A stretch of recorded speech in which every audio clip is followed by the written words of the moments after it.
پنچایت کا پردھان کون ہے، اس علاقے کا بڑا لیڈر کون ہے، اسے بلایا جائے گا اور اسے بلا کر فیصلہ دیا جاتا ہے۔ اسی فیصلے کا نام ہمارے یہاں بولتے ہیں انصاف۔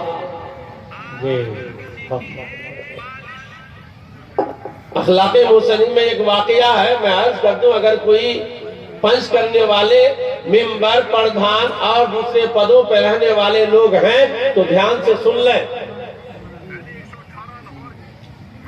اخلاق محسنین میں ہے ایک شخص، ایک بزرگ، ایک ولی صفت، اپنی عمر میں 159 حج کیا تھا، کہیے سبحان اللہ۔ اور 159 حج کرنے کا طریقہ کیا تھا؟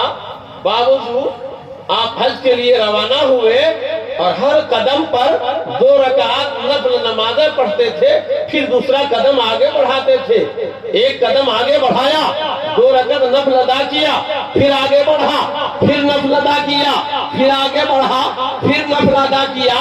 اب یہ مت سمجھنا کہ یہ ممکن ہے یا نہیں ہے دوستو، اخلاق محسنین میں آج بھی یہ واقعہ موجود ہے۔ وہ شخص 159 حج کیا اپنے زمانے میں، اور جس بادشاہ کے حکومت میں جس کا وہ رعایا بنا ہوا تھا، جس کی رعیت میں تھا، اس بادشاہ کو حج ہی نصیب نہیں ہوا۔ تو بادشاہ نے چاہا کہ حج کیا جائے، حج کا پروگرام کیا، اور پھر جب گھر سے نکلنا چاہا تو اس سے پہلے غریب کا کوئی دوسرا ملک والا دشمن چہرہ دکھلایا، مقابلہ کے لیے اعلان کیا، چیلنج کیا۔ پھر ان کے وزراء نے کہا بادشاہ سلامت مت جائیے حج کو، اگر آپ حج کو جائیں گے دشمن حملہ کر دے گا، ملک چھین لے گا، ملک تباہ ہو جائے گا، برباد ہو جائے گا۔ حاصل کلام بادشاہ کو وزیروں نے روک دیا، مت جائیے۔ پھر کیسے حج ادا ہو؟ بادشاہ نے کہا حج ادا کیسے ہو، مجھ پر حج فرض ہے۔ وزیروں نے کہا کہ دیکھتے ہیں علاقے میں کوئی ایسا حاجی مل جائے جو کچھ رقم لے کر، قیمت لے کر اپنا حج آپ کو دے دے، اس کا ثواب، اور آپ اس کا ثواب قیمت دے کر کے اسے وصول لیں۔ اللہ اکبر۔ جب ڈھونڈا تو کسی نے بتایا فلاں علاقے میں ایک بزرگ ہے، 159 حج کیا ہے، اور اس کے حج کرنے کا طریقہ یہ ہے۔ جب وہاں پہنچا تو اس اللہ والے عبادت میں مصروف ہیں، گیا، انتظار پہ انتظار کیا۔ جب انہیں فرصت ملی کہا کہ بادشاہ نے بھیجا ہے، ایک حج چاہیے، حج کا ثواب، آپ یہ بتائیے کہ دام کیا لیں گے، قیمت کیا لیں گے؟ دوستو، انصاف کرنے والوں، انصاف کا مطلب سمجھو اور انصاف کی اہمیت سمجھو۔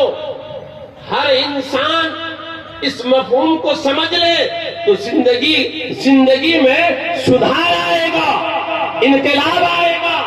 عزیزان گرامی، جب پوچھا تو اس اللہ والے شخص نے کہا کیا قیمت دینا چاہتا ہے بادشاہ؟ کہا کہ ہاں قیمت دینا چاہتا ہے۔ تو مورخ لکھتے ہیں کہ اتنی قیمت مانگی، اتنی قیمت مانگی، اتنا دام مانگا کہ اس بادشاہ کے اس ملک جیسا 7 ملک کو بیچنے کے بعد بھی نہیں ہو پا رہا۔ سبحان، 7 ممالک کو بیچنے کے بعد بھی ایک حج کے ثواب کے برابر قیمت نہیں ہے۔ لوگ لوٹ گئے، آیا بادشاہ کے پاس، تاکہ ایسی بات ہے، اتنا دام مانگا ہے، کیا کیا جائے؟ بادشاہ تو بادشاہ ہوتا ہے، ان کے پاس عقل ہوتی ہے، شعور ہوتا ہے۔ اللہ اکبر۔ اس نے کہا جاؤ اسی اللہ والے سے پوچھو، آخر آپ بھی بتائیے یہ قیمت تو 7 ممالک بیچنے پر بھی نہیں ہے، کہاں سے لائے گا؟ آپ کوئی آسان طریقہ بتائیے جس سے آپ کے حج کا ثواب لیا جائے۔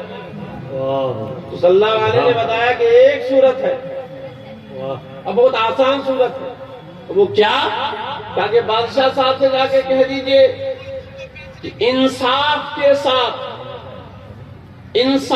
ساتھ اگر اس نے ملک چلایا ہے تو صرف 1 گھنٹہ ملک چلانے کا جو ثواب ہے وہ مجھے دے دے، اور میں 159 حج کا ثواب اسے دے دوں۔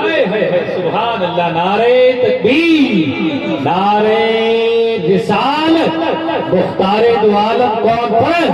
حضرت علامہ مفتی غلام مدنی صاحب قبلہ، زندہ باد، زندہ باد۔ 159 حج کا ثواب، جس حج کے سفر میں ایک قدم پر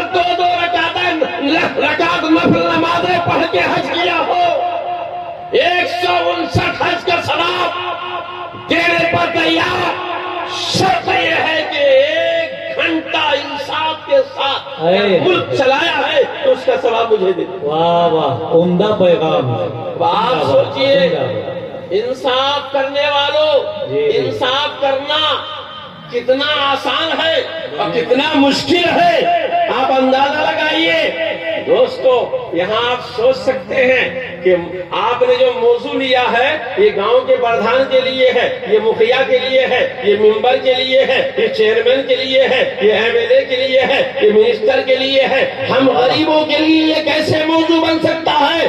عزیزان گرامی، میں آپ کو سمجھاؤں کہ انہوں نے انصاف کا مطلب ہی نہیں سمجھا. جنہوں نے ان ممبر کو، ان پردھان کو، اس بنچ پہ بیٹھنے والے کو، ان لوگوں کو جنہوں نے منصف مانا ہے، انصاف کا مفہوم کو اس حد تک جو محدود کیا ہے، اس نے انصاف کا مطلب نہیں سمجھا ہے. انصاف کہتے کسے ہیں؟ انصاف کو عربی میں عدل کہتے ہیں. عدل کا معنی انصاف اردو میں، عربی میں عدل. اور عدل کے اپوزٹ میں، اس کی ضد میں ایک لفظ آتا ہے ظلم.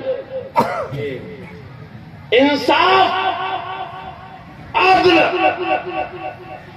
ناانصافی، ظلم. ظلم کا مطلب ناانصافی اور عدل کا مطلب انصاف. اب آپ سمجھیے کہ عدل کس کو کہتے ہیں؟